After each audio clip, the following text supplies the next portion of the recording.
kata para ulama dalam bab mimpi, siapapun yang mimpi hewan-hewan yang 7 ini, ular, kalajengking, raja wali, gagak, tikus, kemudian anjing buas dan cecak.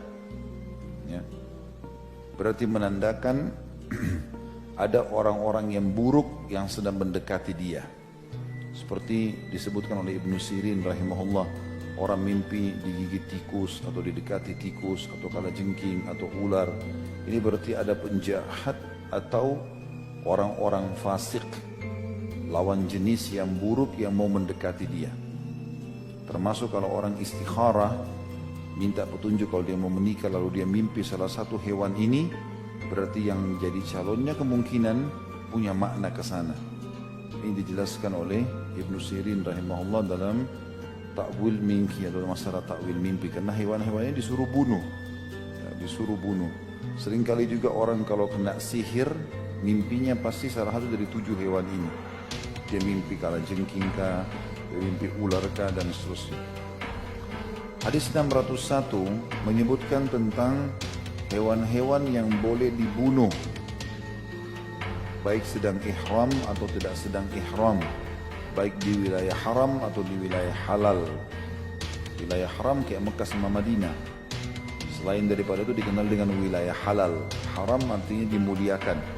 Makanya kita katakan Mekah dan Madinah haramain.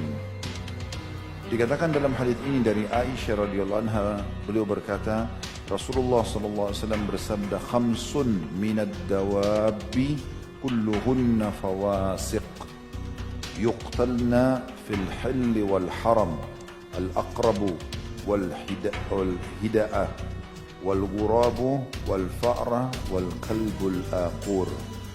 Hadis ini tentu diriwayatkan Imam Bukhari di jilid 3 halaman 17, Imam Muslim jilid 2 halaman 857. Ada 5 binatang yang semuanya fasik. Fasik artinya mengganggu, buruk. Boleh dibunuh di luar tanah haram, tanah suci, atau di dalam tanah haram, walaupun kita sedang berihram. Yang pertama adalah kalajengking.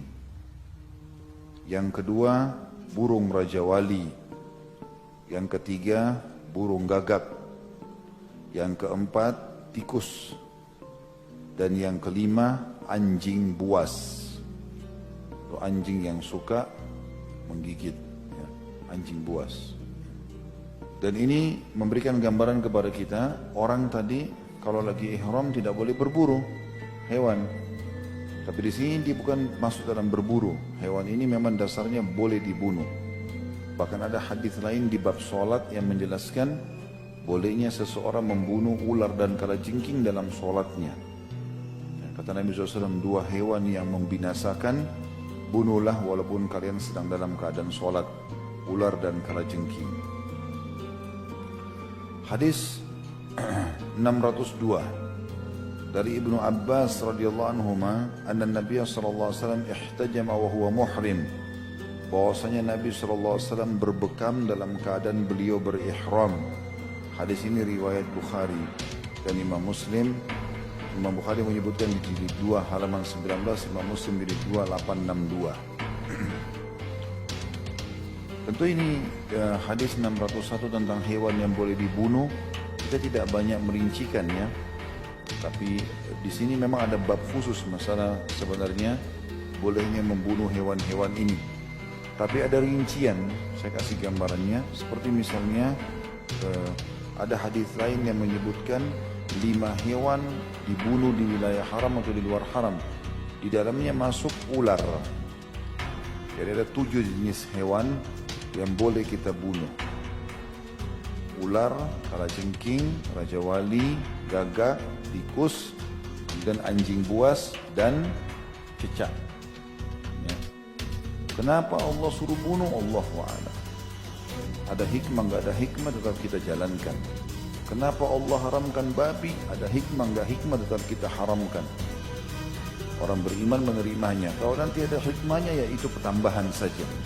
Karena nggak ada hikmah pun kita temukan, tetap saja kita tentunya mentaati Allah dan Rasulnya alaihi salatu wassalam. Khusus masalah dari 7 jenis hewan ini, ular, ini ada hukum tersendiri lagi kalau seandainya kita melihat ular di rumah, bukan di tempat lain, di rumah, maka sunnah Nabi SAW untuk mengusirnya 3 kali.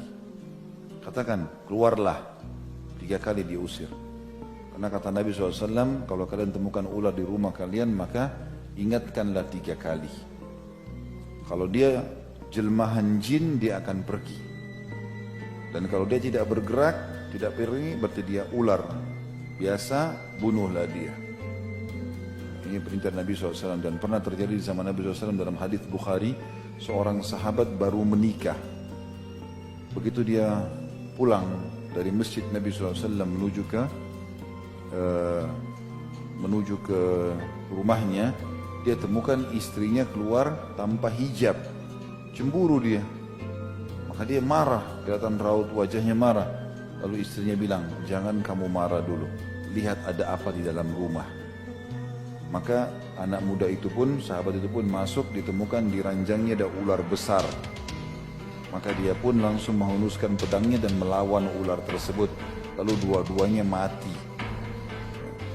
Kata Nabi SAW, entah siapa yang mati duluan di antara keduanya. Tapi kalau ada ular di rumah kalian, ingatkanlah 3 kali sebagaimana hadis yang sudah saya jelaskan tadi.